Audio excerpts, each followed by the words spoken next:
thank you for coming today. I'm here with Jeremy Gold with Yahoo. My name is Paul Borselli, and we're gonna talk about that power of data of programmatic, and not just from the brand and publisher side. We're going to throw in some platform as well. So in our conversation, A little bit. But last night I heard that Jeremy didn't want to go downtown. He stayed here. It was a late night. You're calling me out. And he didn't want to do that. But he's going downtown tonight. And the reason downtown. why he's going downtown tonight is UT is out tonight. It's the last day of school, I heard. Last day of school is today. So he's going to go down there and get all those UT graduates to come work for Yahoo. Hey. So, hey. This is being filmed, please. So we're here to talk about the power of data in the programmatic world. And I've got some questions to ask you. That's why we're here. So what are some of the challenges publishers and brands are having getting this data? Does it solely rest on the platform's shoulders to get that data and merge brands and publishers together? Well, I would say certainly not, given the fact that there's publisher data, there's advertiser data, and then there's third-party data, right? So certainly it's incumbent on the advertiser and the publisher, to be part of that solution, right? I think the challenge is if you have, as an advertiser, chosen a buying platform, not all of that data is going to be available to you, right? Certainly you have your own data that's available, you have third-party data that's available, but there are companies like Yahoo that have tremendous proprietary data assets that wouldn't necessarily be available through a DSP, right? So the challenge then becomes, how do you work with a Yahoo who's got this great data set, but also maintaining the value of what programmatic is, which is understanding, in addition to some other things, but certainly understanding reach and frequency across your entire buy, then it becomes a challenge. But I think there's definitely ways around that. So are there recommendations on how, because Yahoo's a publisher, but you're also kind of a platform too, a technology company. Yeah, I mean, so you kind of cover two of the slots. Are there ways that publishers, platforms, and brands, agencies can work better together to get to that data that they need? Well, so I think one of the trends we're seeing, I think if you look back 2 years ago, the move was centralize all my buying in one place, and that will give me the advantages of programmatic. I can understand reach and frequency. But I think what we're seeing now is that there's a trend towards, it's not necessarily about centralizing the buying as much as it's about centralizing the data and the user IDs that you're targeting. So then it becomes a story of, can I get exposure data into my DMP and then work with the buying sources that really have differentiated data that's valuable to me, and then force us to work together in a way that we can share reach and frequency information to the marketer so that you can take advantage of our data sets in addition to other data sets. So I think that that's where the trend is going, that really the central point becomes the DMP and the buying sources become a little more varied. So now you've unleashed the data. You're working better together. Yeah. What are 3 things that everyone here in the audience should really focus on? 3 key areas. Well, I'd say first and foremost, you should be working with a partner that understands the device graph, right? Like, this is not going away. We see, I think mobile recently just passed PC in terms of time spent. So if you are only targeting in PC or only targeting in mobile, you're obviously not getting the full breadth of what a user's exposure is and what they're doing online. So working with partners who understand the device graph is going to be crucial.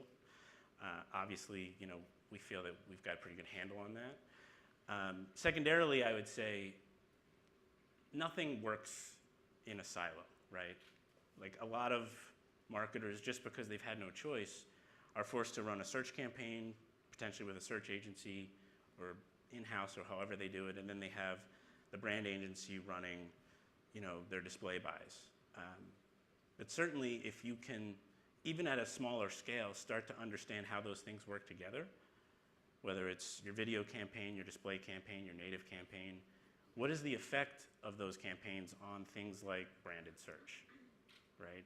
Can I show a lift, like an incremental lift from a display buy that's been done on a search, on branded search? That might actually be all that you can get out of a display campaign, right? I mean, certainly you can get conversions, but the idea that it's part of a funnel and you're building awareness and consideration through frequency with a display buy, and then you can start to measure that with a statistically significant analysis that says, I'm getting a lift in my branded search. That's really valuable.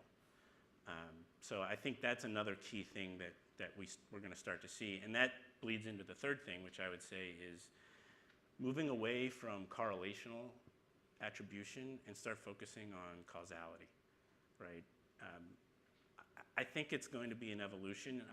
I don't advocate saying everything should be based on causal modeling and get away from attribution, because I believe that when you think about causation, brands like, let's just pick an example of, like, say, auto insurance, where you have a solution that not everyone is in market for auto insurance at the same time, right? So you need to always be generating awareness through frequency, which drives consideration, which then drives purchase. Not every display campaign is going to show a causal lift in your conversions, right? But it could show, like I said, a causal lift maybe in something like brand search. So that's probably more valuable to that type of advertiser than last view attribution, which is what the majority of folks are still running. So I think those are the three things that really could start helping marketers unleash all of this data. And is Yahoo following those three things? Certainly. I mean, we focus on three things when we think about what our platforms offer. Obviously, it's access to our premium inventory, right? That's something that, Yahoo's been known for forever, right? The second piece is our data, right? So whether it's using our data to understand the device graph or leveraging our mail data. So when you think about our mail data, in some ways your inbox is maybe the most valuable piece of information that any marketer could have about a user's intents, right? Like, you think about social media and everyone says, oh, that's the best data set in the world. I would argue that it might be more valuable for the marketer to know, well, it's great that you like Ford, or excuse me, it's great that you like Porsche on social media, but it might be more valuable to the marketer to know that you actually are getting test drive confirmations from Ford, right? So having that data at scale becomes incredibly valuable to the marketer, right? And then the final piece I would say that we're focused on, I'm sure everyone in the room is aware, we bought Flurry about 8 months ago. That's given us an incredible data set. We're in 1.6 billion devices, our SDK now, right? So 650,000 apps have the Flurry SDK in it. It's an average of 7 apps per device. Average device has 20 apps, so 1 out of every 3 apps on your phone has the Flurry SDK in it. And we can start to build segments of users based on, like, what they're doing on their phone. Like, not just do they have this app on their phone, but are they using it more than the average user who has that app? And then when we start to combine that with some of our intent data from mail, it becomes really exciting. So taking those 3 points, taking how Yahoo's implementing those through your own efforts with your clients, can you give examples for, like, verticals, brand verticals, like the financial industry or the CPG industry or the car industry? Yeah, I mean, I think, one of the things that we're really excited about is trying to leverage all this data from an analytics perspective to help advertisers, particularly CPG. I think that's one where getting at true ROI is very difficult, right? All the purchases happen offline. And certainly there's great data sets out there that advertisers like, the Kellogg's of the world are leveraging, whether it's Datalogics or Nielsen. But we think that we can bring some extra insights in there. We have some partnerships that give us access to viewership at a user level from some smart TV data that we have, and start to layer that into a closed loop campaign. So you can start to measure the effect potentially of, TV exposure to your ads plus digital exposure to Datalogic's or Nielsen closed loop users, is there an additional lift that occurs because they were exposed on television? Or is there a halo effect that occurs because the user was exposed digitally as opposed to the users who just saw the ads on TV? These are things we're exploring. We're really excited about potentially bringing that to market. But we're certainly looking for partners who are willing to help us get there and test with us. So I think that's something from a CPG perspective, or anyone really who's doing a lot of offline sales, we're excited to talk about. Okay. So other than all the networking happening here at Digiday, I had to throw that in, sorry. Do you have any first step recommendations for the publishers in the room, the brands in the room, the agencies that work for the brands in the room, and the platforms, really starting that first step? I think the first step is to try to get a handle on, am I really going to be committed to centralizing my buying in one place? Because I think that's eventually going to become a dead end. There's just too many valuable data sets out there that will never be able to be accessed through one buying source, right? So I think that reevaluation process is a really important first step. And there's ways to do it. You can challenge folks like Yahoo to figure out ways to work with a DMP. We're open to brainstorming about that and trying to figure out ways to make that happen. But I really do think that whether it's at the DMP level or even at the ad server level, trying to understand reach and frequency that way, and then passing segments out to the multiple buying sources that you want, and then, it could be as simple as, we have a frequency cap at 10 for every user for a month, and once we see that that has been hit across the 5 or 6 buying sources that we have, I just want to send out exclusion pixels to everybody and tell them to stop targeting that user. We're open to figuring out ways to make that happen for a marketer, so to me, that's the first step. And quite frankly, the industry's not there yet, but I think that's where we're headed, and I think that's important. It's important for us to start those conversations now.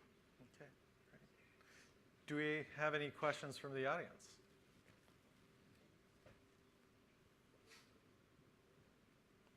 Wow. Yeah. Okay. Well, thank you. Oh, whoa. We do have a question. Hi, Chip Skank. A question for you structurally, internally. How do you close the sale last mile when you're going out and talking to clients? Is it a senior seller who knows enough about audience? Is it an audience salesperson, or is it an internal kind of analyst who's going on call or helping kind of get the client to use that data? So, well, we've sort of evolved in terms of the way that we're approaching the market. We still have a managed business that we run for clients, IO transactional business. But we now have a platform, so that is available as a self-service product that if a client wants their hands on the keyboard, they can do. We're evolving our approach to the market, but certainly, we have a team of experts within the walls of Yahoo who are programmatic sellers, whether we've hired them or they've come through acquisition. But we certainly don't want to force a client into that sort of arrangement if they still want to work with us on a managed basis. I think, a company the size of Yahoo, it's always going to take a village to kind of work with clients. We certainly need experts who can help, from a brand perspective, help a marketer build a sponsorship that's integrated, and we certainly need expertise around search. But we also have expertise around programmatic, and I think it's foolish to think that we would have one single person who knows all of that at an A+ level. But that's not to say that we don't have 2 or 3 people who are A+ at all of those things, and can we bring them all? I mean, to some extent, I think people always have laughed when a big publisher comes in with 3 or 4 people at a meeting, but the reality is all of those people have different levels of expertise, and that's what we're trying to build at Yahoo. Other questions? Any questions? Okay, thank you. Thank you.